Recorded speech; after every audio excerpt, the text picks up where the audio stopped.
커밍아웃 스토리, 성소수자와 그 부모들의 이야기 13번째,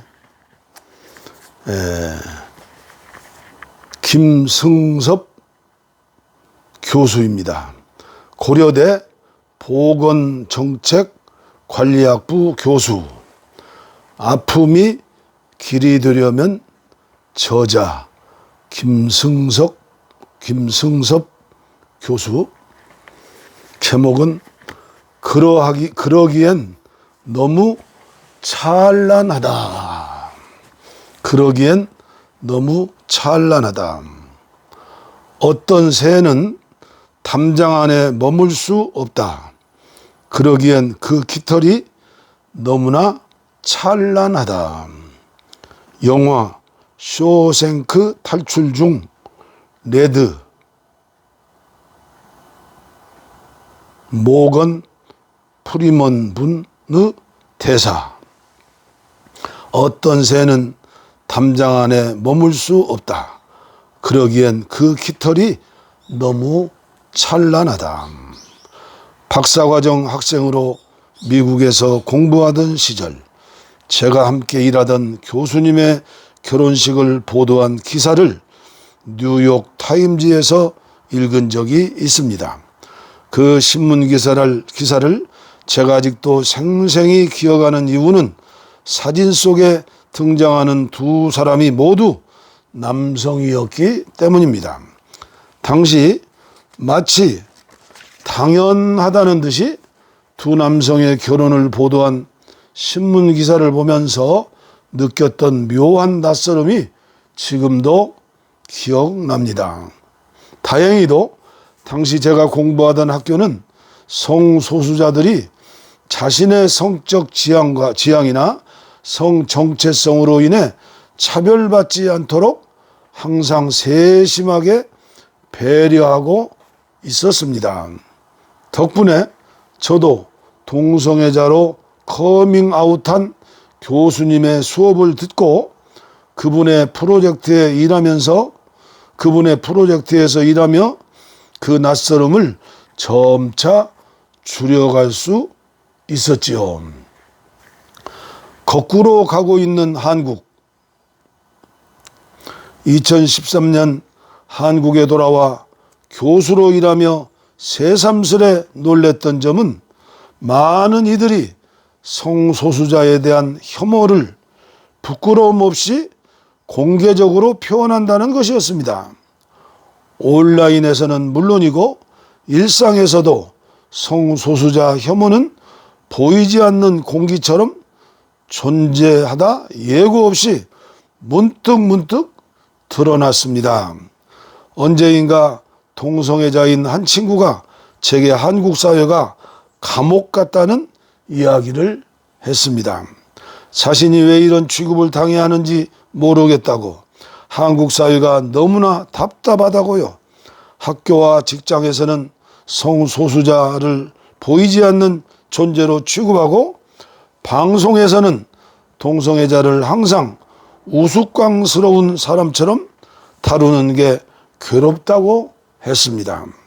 한국에서 계속 살기 힘들 것 같다고 기회가 되면 이곳을 벗어나 외국에서 스스로를 포함해 누구도 속이지 않는 삶을 살고 싶다고 말했습니다. 저는 아무 말도 할 수 없었습니다. 제6차 세계 가치 조사에 따르면 2010년부터 2014년까지 한국인 중 나는 동성애자를 이웃으로 받아들이고 싶다고 답한 이는 나는 동성애자를 이웃으로 받아들이고 싶지 않다고 답한 이는 77.6%입니다. 스웨덴의 3.7%보다도 20배 이상, 미국의 20.7%보다도 3배 이상 높은 수치입니다. 한국은 OECD 국가 중 성소수자가 살기 가장 힘든 나라입니다.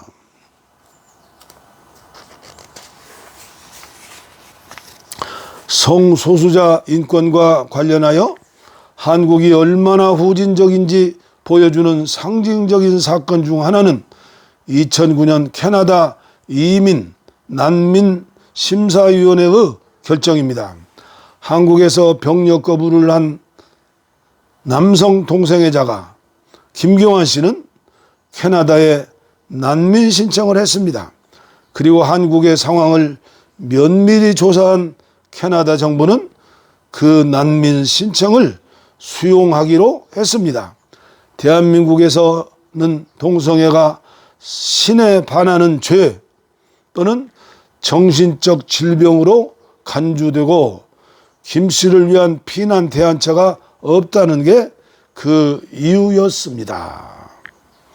가까운 나라인 대만에서는 2016년 트랜스젠더 오드리 탕이 장관급인 디지털 정무위원회에 임명되어 지금도 활동하고 있습니다.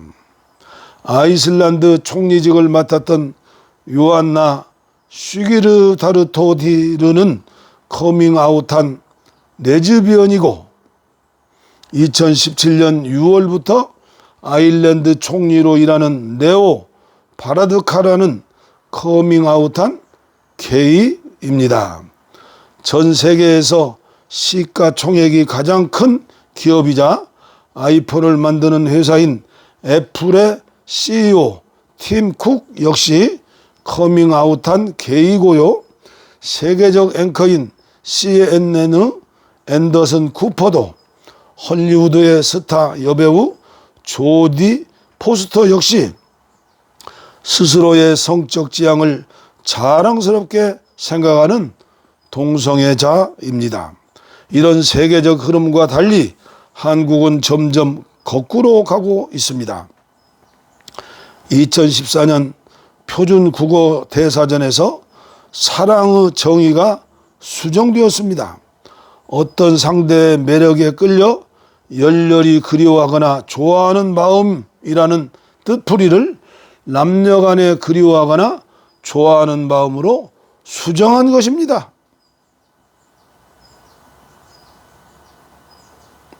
보수 기독교계의 요구 때문이었습니다. 이 이야기를 생각할 때면 저는 전국에 중계되는 텔레비전 토론에서 상대 후보에게 동성애를 찬성하느냐고 묻던 대통령 후보가 떠오릅니다. 제가 그 질문을 받았다면 무슨 뜻인지 되물었을 것입니다. 동성끼리 서로 그리워하고 좋아하는 마음이 동성애인데 그런 타인의 마음에 제3자인 제가 어떻게 찬성과 반대 의견을 표현할 수 있는지에 대해서요.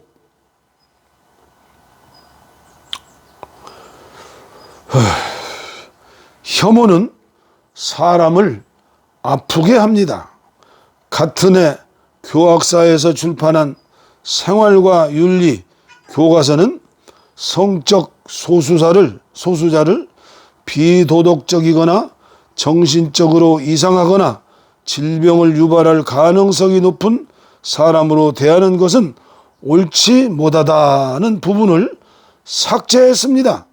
그리고 후천성 면역결핍증 환자 중 남성 동성애자가 많고 성적 지향은 선천적이지 않다는 편견을 조장할 수 있는 내용을 교과서에 추가하면서 학생들이 성소수자에 대해 찬반 입장을 토론하도록 하고 있습니다. 자신의 존재 자체가 토론 대상이 되는 교실에서 그 시간을 견뎌야 하는 청소년 성소수자의 마음은 어떤 것이었을까요? 혐오는 사람을 아프게 합니다. 수많은 보건학 연구들은 혐오의 차별이 성소수자를 아프게 한다고 보고하고 있습니다. 직접적으로 가해지는 신체적, 언어적 폭력만을 말하는 게 아닙니다. 한국 사회에서 성소수자는 자신의 잘못과 무관하게 언제 어디서 거부당할지 몰라 항상 긴장된 상태로 살아갑니다. 그런 일상 속에서 스스로의 건강을 지켜내는 일은 쉽지 않습니다. 또 사회가 만들어낸 왜곡된 이미지를 내면화한 이들은 스스로를 혐오하는 마음을 갖기도 합니다. 자신의 모습을 계속해서 검열하게 되는 것이지요. 공중 화장실에 들어가는 게 못내 힘들었던 한 트랜스젠더 분의 이야기가 생각납니다. 자신에게는 유일하게 안전한 장소인 집에 들어와서도 그 긴장을 온전히 놓지 못해 집안에 있는 화장실을 이용할 때조차 불을 끄고 들어간다고 했습니다. 그분 몸 안에 존재하는 타인의 시선은 그토록 끈질기고 폭력적이었습니다. 2017년 미국 의사협회지에 실린 미국 전역의 청소년들을 대상으로 한 자살 연구에서는 성소수자 청소년 중 40%가 지난 1년 동안 자살을 진지하게 생각한 적이 있다고 응답했습니다. 같은 질문에 이성애자 청소년 중 14.8%가 그렇다고 응답했던 점을 고려하면 2배 이상 높은 수치입니다. 같은 기간 동안 자살을 실제로 시도한 적이 있는지를 물었을 때 격차는 더 컸습니다. 이 질문에 대해 성소수자 청소년 중에는 24.9%가 이성애자 청소년 중에서는 6.3%가 그렇다고 대답했습니다. 성적 지향으로 인한 차별과 낙인이 성소수자 청소년의 자살 시도 위험을 4배 가까이 높였던 것입니다. 아들을 위한 진 만포드의 용기. 1972년 4월 미국 뉴욕에서 초등학교 선생님으로 일하던 진 만포드는 병원에서 급히 걸려온 전화를 받았습니다. 동성애자인 아들 모티가 폭행을 당해 치료받고 있다는 전화였습니다. 지역 언론들이 모이는 행사에서 유인물을 나눠주다가 경찰의 묵인 아래 폭행을 당했던 것입니다. 진 만포드는 뉴욕의 지역 일간지에 글을 투고합니다. 나는 동성애자인 아들이 있고 그 아이를 사랑한다는 구절이 담긴 글이었습니다. 그로부터 2달 뒤 6월 25일 그녀는 뉴욕에서 열린 성소수자 퍼레이드에 아들과 함께 참여합니다. 동성애자인 우리 아이들을 위해 부모가 뭉쳐야 합니다. 라고 쓴 손팻말을 들고 행진하며 그녀는 군중 속에서 수많은 성소수자 젊은이들을 만납니다. 그들은 환호하며 그녀를 포옹했고 또 몇몇은 그녀에게 자신의 부모님을 만나줄 수 없겠느냐고 거절당할지 모른다는 두려움에 자신은 커밍아웃을 하지 못하고 있다고 말했습니다. 진 만포드와 그녀의 남편은 동성애자의 부모들이 모여 함께 활동할 수 있는 조직이 필요하다고 생각하고 뉴욕의 작은 교회에서 20명의 부모들이 만나는 첫 모임을 진행합니다. 그리고 그렇게 시작된 모임은 훗날 성소수자 인권운동에 가장 큰 힘이 되는 미국 전역에 400여 개의 지부를 두고 20만 명의 회원과 후원자를 가진 성소수자 가족 모임 PFLAG로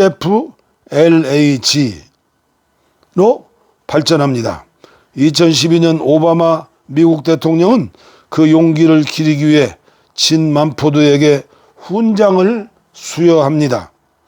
1972년 당시의 사회적 상황을 보면 나는 개인 내 아들을 사랑한다고 외쳤던 그녀의 용기가 왜 값진 것이었는지 이해할 수 있습니다. 그때는 정신과 진단에서 표준으로 사용하는 정신질환 진단 및 통계 매뉴얼 DSM에 동성애가 정신질환으로 등재되어 있었고, 미국의 일리노이와 코네티컷을 제외한 거의 모든 지역에서 동성끼리 성관계를 맺으면 처벌하는 소도미법이 남아있던 시기였습니다. 미국 정신의학회 결정으로 동성애가 정신질환 목록에서 빠지게 된 건 그 이듬해인 1973년이었고, 대법원의 결정으로 미국 전역에서 소도미법이 폐지된 것은 그 후부터 30년 후인 2003년이었으니까요.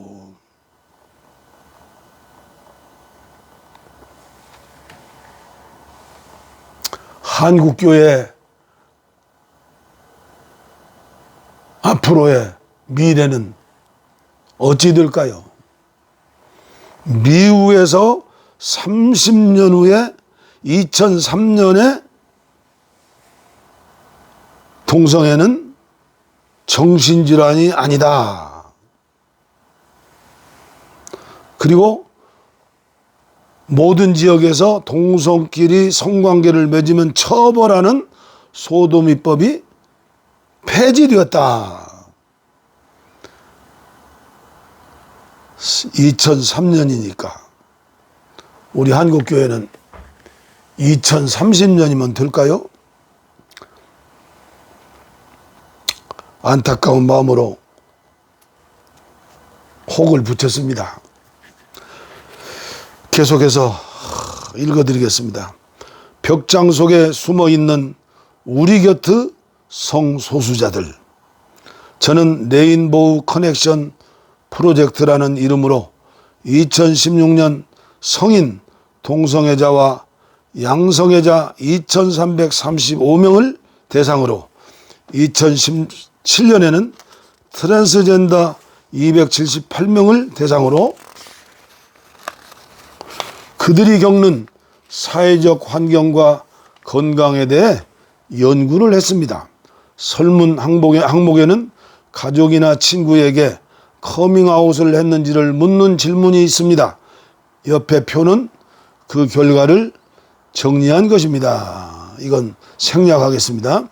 남성 동성애자 중 아버지에게 커밍아웃을 한 경우는 13.8%, 어머니에게 커밍아웃을 한 경우는 23.8%밖에 되지 않았습니다. 여성 동성애자의 경우는 크게 다르지 않습니다. 한국에서 동성애자 자식을 둔 부모 5명 중 4명은 자녀가 동성애라는 사실을 모르고 있는 것이죠. 한국의 많은 성소수자들은 부모에게조차 자기 자신의 성적 지향이나 성정체성을 밝히지 못하고 있습니다. 내가 가장 인정받고 싶은 사람들에게서 거부당할 수 있다는 두려움 때문입니다. 계속해서 정체성을 숨기며 관계를 이어나가야 했던 시간은 얼마나 힘든 것일까요?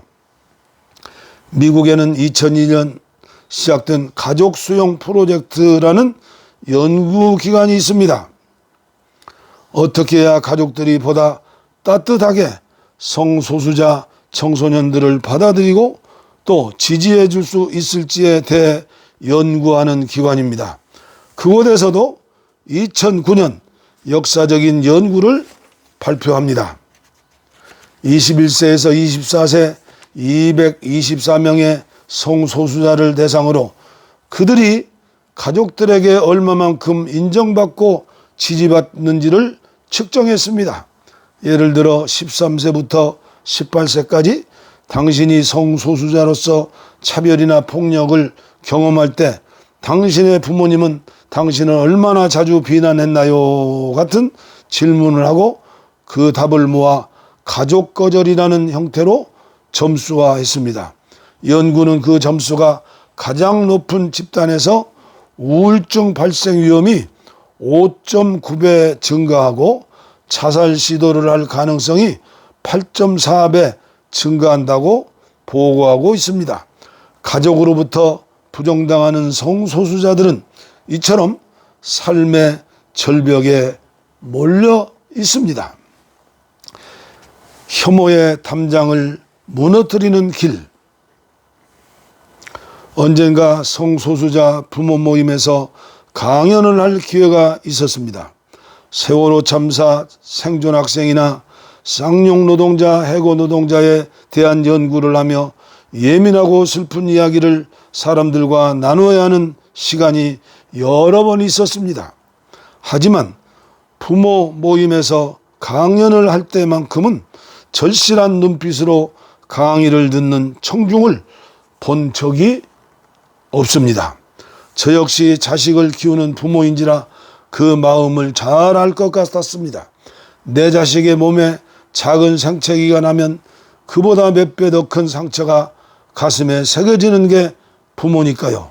한국의 성소수자 부모 모임에도 수많은 진만포도가 있었습니다. 부모가 내 자식이 경험할 혐오와 차별에 분노하고 맞서 싸우는 게 그렇게 놀라운 일은 아닐 겁니다.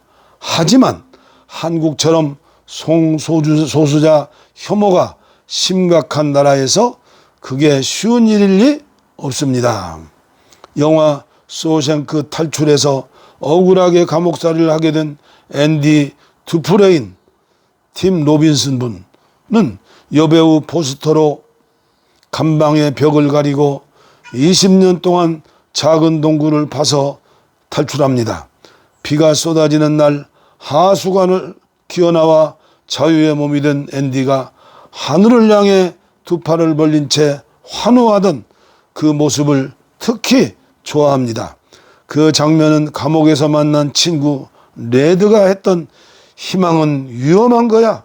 그건 널 미치게 할 수도 있어. 라는 말이 틀렸다고 앤디가 온몸으로 세상에 외치는 순간입니다. 우리에게는 희망이 있습니다. 모든 인간이 차별받지 않고 온전히 자기 자신일 수 있는 세상을 만드는 것입니다. 언제쯤이면 한국에서 성소수자가 감옥이라는 표현 없이 살 수 있을까요?